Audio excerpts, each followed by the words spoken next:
Hello everyone. जैसा कि हम लोग अपने पिछले वीडियो में पढ़ रहे थे कि समाजवाद और साम्यवाद के बारे में, वहाँ पर हमारा ये वो पहला पार्ट था समाजवाद और साम्यवाद को लेकर। हम वहाँ पर वहाँ पर अध्याय ये जो दूसरा अध्याय का पहला जो पार्ट था उसमें हम समझाने का प्रयास किए थे आपको कि समाजवाद क्या होता है, यानी सोशलिज्म क्या होता है, यानी समानता की बात करता है इसमें।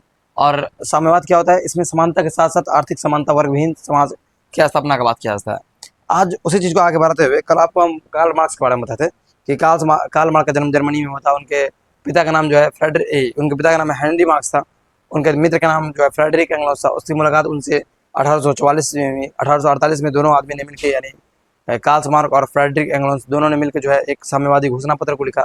उनके पिता पेशे से वकील थे, जिनका नाम जो है क्या था, ये हेनरिक मार्क्स जो है पेशे से वकील थे और वो सबसे पहले यहूदी थे, बाद में ईसाई में कभी कन्वर्ट हो गए। ये सब कहानी कार्ल मार्क्स को लेकर, उनके जीवनी, उनके परिचय के बारे में आज हम लोग उनके कुछ जो है सिद्धांत थे, कुछ थ्योरी थे, उनको देखेंगे। आइए एक एक करके हम लोग समझने का प्रयास करते हैं कार्ल मार्क्स के सिद्धांत। जैसा कि आपको पुस्तक में लिखा हुआ होगा, कार्ल मार्क्स के सिद्धांत। कार्ल मार्क्स के थ्योरी ऑफ कार्ल मार्क्स, ठीक है, कार्ल मार्क्स का सिद्धांत। तो सबसे पहला जो सिद्धांत है, हम थोड़ा थोड़ा इसके बारे में बताते हैं। द्वंद्वात्मक भौतिकवाद का सिद्धांत। द्वंद्वात्मक भौतिकवाद का दूसरा जो है वर्ग संघर्ष का सिद्धांत। वर्ग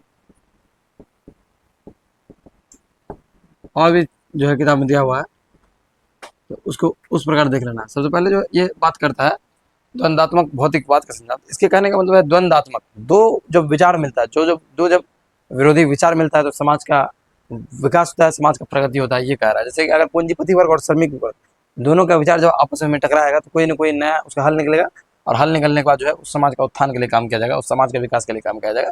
ये पहला सिद्धांत है कार्ल मार्क्स के। दूसरा सिद्धांत है वर्ग संघर्ष। सभी वर्ग अपने आप में क्या कर रहे हैं, संघर्ष कर रहे हैं। पूंजीपति वर्ग लाभ कमाने के लिए संघर्ष कर रहा है, मजदूर वर्ग जो है मजदूरी ज्यादा मिल जाए उसके लिए संघर्ष कर रहा है। ये दूसरा थ्योरी कार्ल मार्क्स का है। उसके बाद कार्ल मार्क्स तीसरा थ्योरी में कहते हैं, कार्ल मार्क्स का तीसरा थ्योरी अपने पुस्तक में देखिए, इतिहास की भौतिकवादी व्याख्या। यानी जो इतिहास है,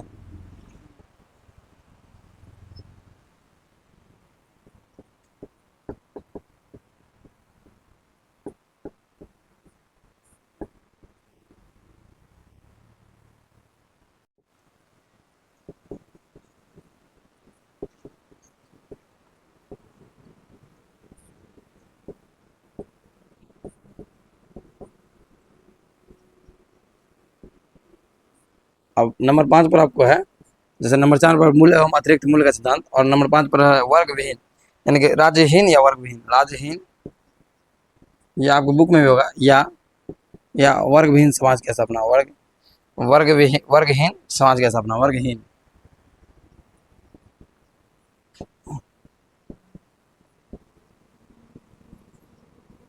देखिए इन सब को अगर हम थोड़ा थोड़ा आपको बताएं, थोड़ा थोड़ा इन सब के बारे में, तो जैसे द्वंद्वात्मक भौतिकवाद का सिद्धांत आपको क्या बताएं, जब दो विचारधारा, जो विरोधी विचारधारा जब आपस में टकराएगा तो समाज का विकास हो सकता है, समाज के विकास पर चर्चा होगा। दूसरा वर्ग, यानी सभी वर्ग अपने आप में क्या कर रहे हैं, संघर्ष कर रहे हैं। पूंजीपति वर्ग अपने पूंजी को बढ़ाने के लिए, मजदूर वर्ग अपने मजदूरी को बढ़ाने के लिए। तीसरा आपको पता है इतिहास की भौतिकवादी व्याख्या, यानी इतिहास में जो है, इतिहास के अंदर जो भौतिकवादी व्याख्या करना है, जैसे कि आर्थिक आर्थिक जो समानता की बात किया है, आर्थिक, अगर इतिहास में कहा गया है कि आर्थिक उत्थान होगा तभी जो है समानता होगा।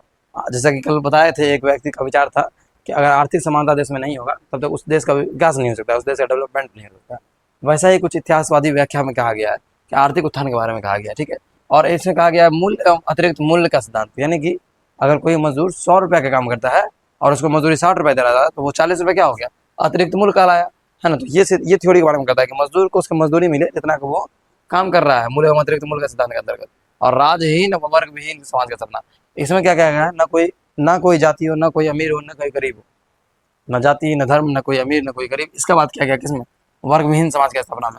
तो इतिहास में जो है इन पांचों कार्ल मार्क्स के जो है इन पांचों सिद्धांत को आप लोगों को याद रखना है। द्वंद्वात्मक भौतिकवाद का सिद्धांत, वर्ग संघर्ष का सिद्धांत। आपको अगर पूछ दे 5 नंबर में कार्ल मार्क्स के सिद्धांतों की व्याख्या कीजिए, तो आपको इसी प्रकार से करना है। और द्वंद्वात्मक भौतिकवाद के सिद्धांत के बारे में लिखना है आपको कि जब दो विचारधारा आपस में टकराते हैं तो एक नए, जब दो विरोधी विचारधारा लिखना है, विरोधी, एक साथ वाला नहीं, जब दो विरोधी विचारधारा आपस में टकराएंगे तो फिर कुछ समाज के उत्थान के लिए चर्चा होगा, ठीक है। वर्ग संघर्ष में यानी सभी वर्ग अपने लिए क्या कर रहा है, संघर्ष कर रहा है। मजदूर वर्ग अपने मजदूरी बढ़ाने के लिए, पूंजीपति वर्ग अपना लाभ कमाने के लिए। इसमें आपको बढ़ा चढ़ा कर लिखना होगा और भी सारी बातों को। इसीलिए आपको जितना भी बात समझाया जाए, लेक्चर में बताया जाए, उसको आप सुनिए गौर से। इन सब के बारे में बता दिया गया है। एक बार अपना फिर से जो है रिपीटेड क्वेश्चन रिपीट करके देख लीजिए। ज़्यादा टाइम लेंगे, ज़्यादा बार बताएंगे, ज़्यादा समय लग जाएगा। आपके पास मौका है, आपके पास फ़ोन है, आप पीछे करके जा सकते हैं, ठीक है। अब इसके आगे हम लोग बढ़ेंगे। इसके आगे जैसे ही हम लोग बढ़ेंगे, इसमें आप कुछ और दिया हुआ नहीं। जैसे इतिहास को जो है 5 भागों में बांटा गया था, है ना। 6 तो कार्ल मार्क्स के अनुसार 6 भाग में बांटा गया है। उसमें जो है कुछ नहीं है, साम्यवादी युग को जोड़ा गया है, ठीक है। आप अपने पुस्तक में देख लीजिएगा, 6 भाग में इतिहास को बांटा गया है ना। एक आदिम साम्यवादी युग, एक दास्ता युग, एक सामंती युग, एक पूंजीवादी युग, एक समाजवादी युग और उसके बाद एक साम्यवादी युग। तो इसको इस तरह से इतिहास में जोड़ा गया है। इसके बाद हम लोग आगे बढ़ेंगे। आप देखेंगे मार्क्स के बारे में, कार्ल मार्क्स के बारे में देखिए। कार्ल मार्क्स जो थे अपने आप में बहुत सारा काम किए, मजदूरों के हित में बहुत सारा काम किए। तो प्रथम अंतर्राष्ट्रीय संघ की स्थापना करते हैं, देखिए फर्स्ट इंटरनेशनल। तो यहाँ पर आपको लिखना है प्रथम अंतर्राष्ट्रीय संघ। तो इसमें जो है इसका स्थापना करते हैं, प्रथम अंतर्राष्ट्रीय संघ होता है, ठीक है। फर्स्ट इंटरनेशनल भी इसको कहीं कहीं आपको मिलेगा, ठीक है। तो इसमें जो है फर्स्ट इंटरनेशनल के बारे में आपको क्वेश्चन से पूछ सकता है यहाँ से कि लोग, 1 मिनट रुक जाइए। फर्स्ट इंटरनेशनल का संघ की स्थापना कब और किसने की, अगर आपसे पूछे तो वही कार्ल मार्क्स के बारे में याद रखना और 1864 याद रखना, है ना। फर्स्ट इंटरनेशनल की स्थापना कार्ल मार्क्स ने किया था, है ना। Karl Marx. और कब किया था इसका स्थापना? कार्ल मार्क्स 1864 में। कार्ल मार्क्स इसमें एक कथन इसमें कहे थे कि अधिकार के बिना कर्तव्य नहीं और कर्तव्य के बिना अधिकार नहीं। तो इसको याद रखना है, अधिकार के बिना कर्तव्य नहीं, अधिकार के बिना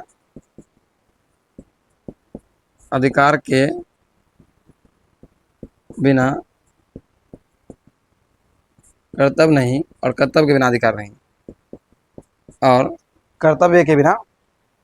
कर्तव्य के बिना अधिकार नहीं, और कर्तव्य के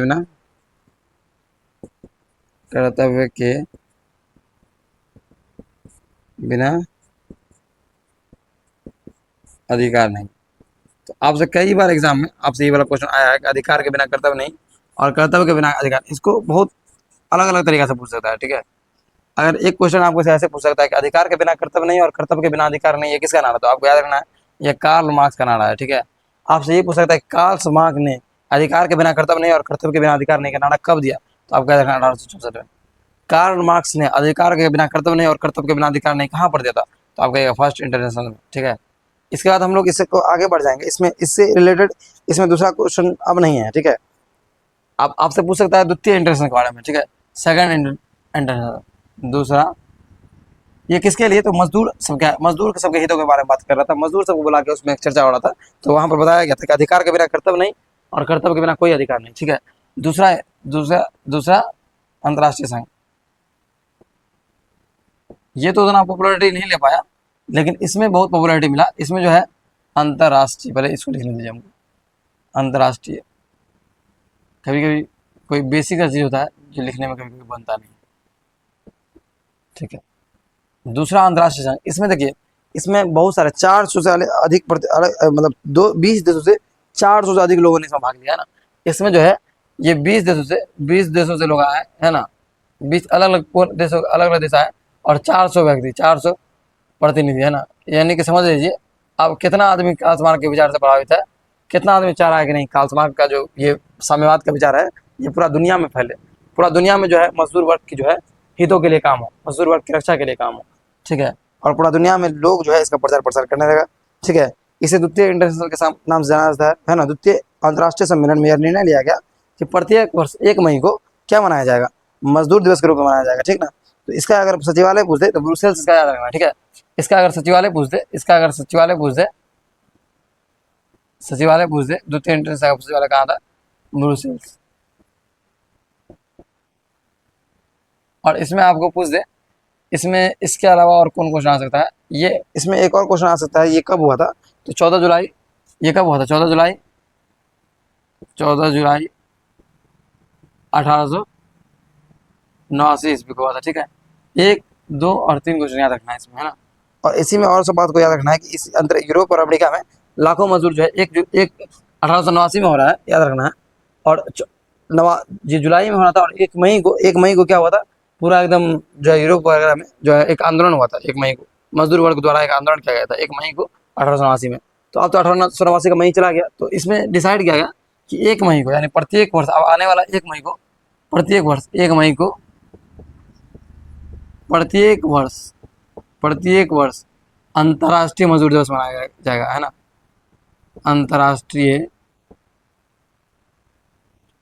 अंतर्राष्ट्रीय मजदूर दिवस।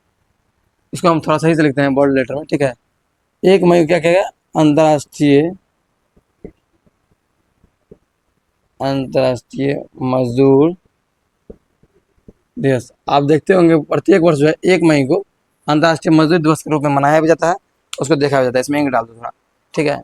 अब जो है इसके बाद हम लोग समझेंगे कि 1 मई को हर साल तो क्या मन रहा है, अंतर्राष्ट्रीय मजदूर दिवस। अब इससे क्वेश्चन कैसा आ सकता है, इस द्वितीय इंटरनेशनल से पूछ सकता है, द्वितीय इंटरनेशनल कब हुआ, तो आपको याद रखना 1889 में हुआ, ठीक है, ये याद रखना। दूसरा बात आपसे पूछेगा द्वितीय इंटरनेशनल में कितने प्रतिनिधियों ने भाग लिया, तो आपको याद रखना 400 प्रतिनिधियों ने।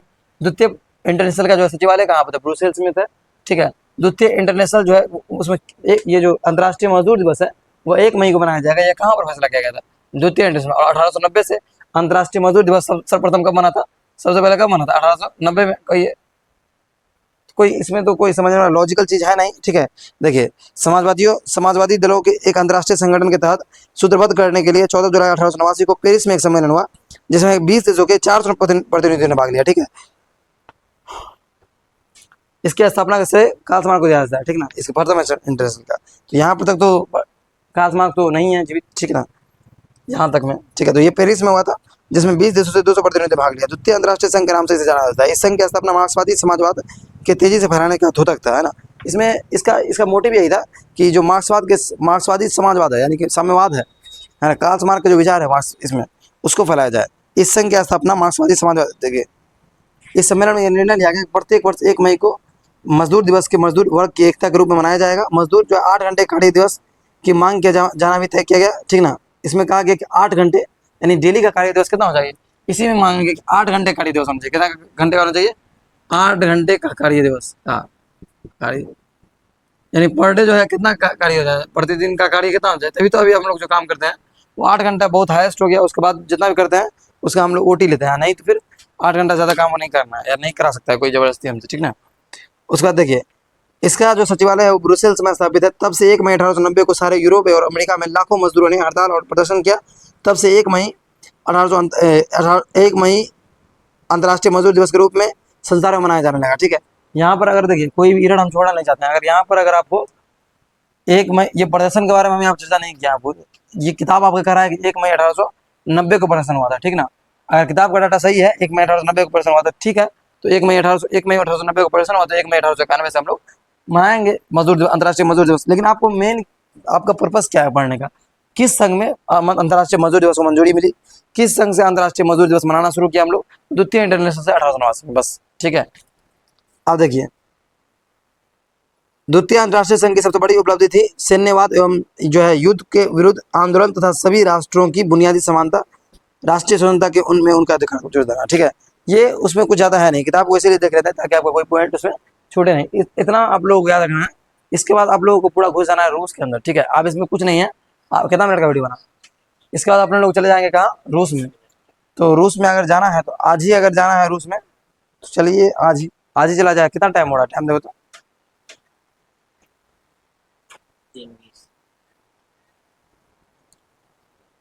चलिए रूस के बारे में कुछ बताते हैं आपको, उसके बाद हम देखते हैं। समय अभी है क्योंकि क्लास है इसके बाद जस्ट, ठीक है, इसलिए समय को देखते हुए हम लोगों को पढ़ना होता है, ठीक ना।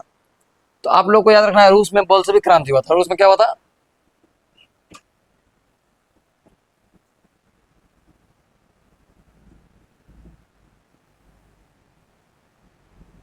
देखिए आपको अभी समझ में नहीं आएगा बोल्शेविक क्या है, बॉल फुटबॉल नहीं, बोल्शेविक क्रांति आपको समझ में आएगा धीरे धीरे, ठीक है।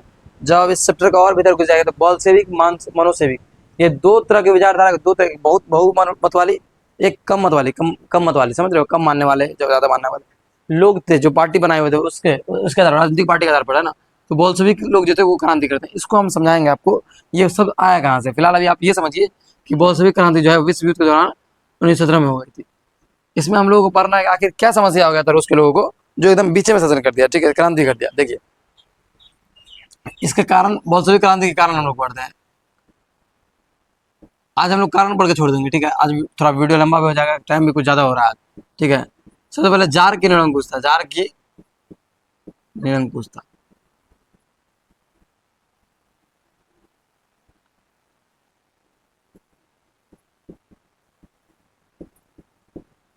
दूसरा बात क्या कह रहा है, दूसरा बात हम लोग जार की निरंकुशता पढ़ना है, एवं अयोग्य शासन, एवं अयोग्य शासन, एवं अयोग। दूसरा बात हमें क्या कह रहा है, दूसरा बात हमें कह रहा है कृषकों तथा मजदूरों की दयनीय स्थिति, कृषकों तथा मजदूरों की दयनीय स्थिति। तीसरा बात क्या कह रहा है, तीसरा बात कह रहा है कि औद्योगिकरण की समस्या, ठीक है। हर एक चीज किताब में पॉइंट लिखा हुआ है, जो जो दिया हुआ है उसको हम समझा देते हैं। औद्योगिकरण की, कौन था, 8 क्लास का लड़का सब है, बैठी हुई है, और एक रूसीकरण की नीति।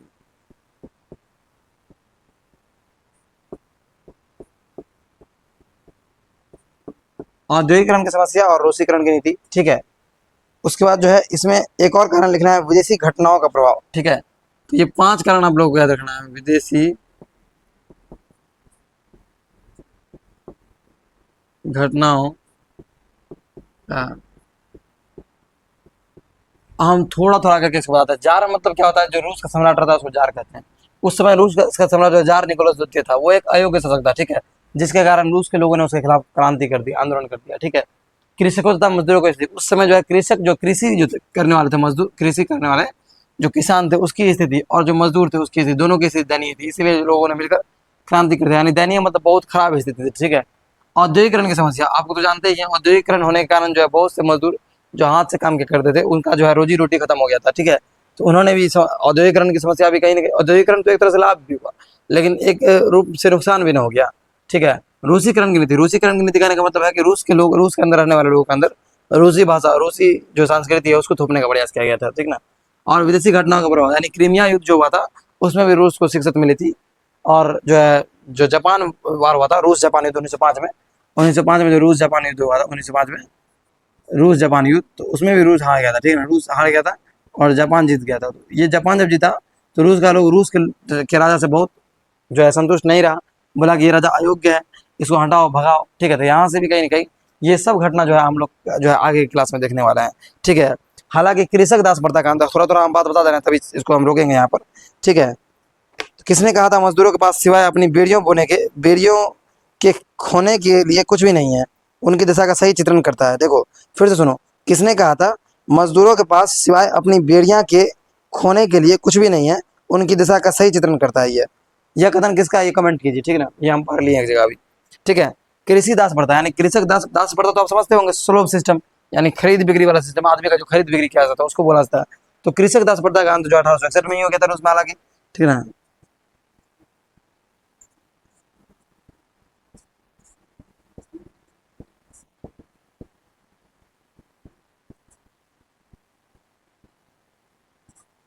तो जब कृषि दास प्रथा बढ़ रहे तो कब कब समाप्त हो गया, 1861 में। और 1861 के समय जो यहाँ का राजा था, 1861 में Alexander Nicole, Alexander, tsar Alexander, है ना, यहाँ का जो राजा, राजा कौन था, जार अलेक्जेंडर। और हम लोग सीधे जो है कल पढ़ेंगे इसको, बल्शेविक क्रांति को। यहाँ आपको कृषक दास प्रथा समझ में आ रहा है, जो किसान फैमिली वगैरह जो किस खेती बाड़ी करता था, कोई महाजन वगैरह के बारे में, दास जो बना था उसके बारे में, है ना। कृषक फैमिली का जो दास वाला परंपरा था उसके बारे में, यानी जैसे मान लीजिए कोई, आप हम क्या लिए हैं, किसी से पैसा लिए हैं, कुछ रुपया लिए हैं, ठीक है, और हम उसको लौटा नहीं पा रहे हैं, ठीक है, वो मेरा जमीन पर कब्जा कर लिया और मेरा सभी उपज खा रहा है। तो कृषक फैमिली जो दास बन गया उसका, ठीक है, हम उसका गुलाम बन गए, एक तरह से गुलाम बना लिया है हमको, ठीक है। इस तरह से जो है उसको बोलेंगे कृषक दास प्रथा।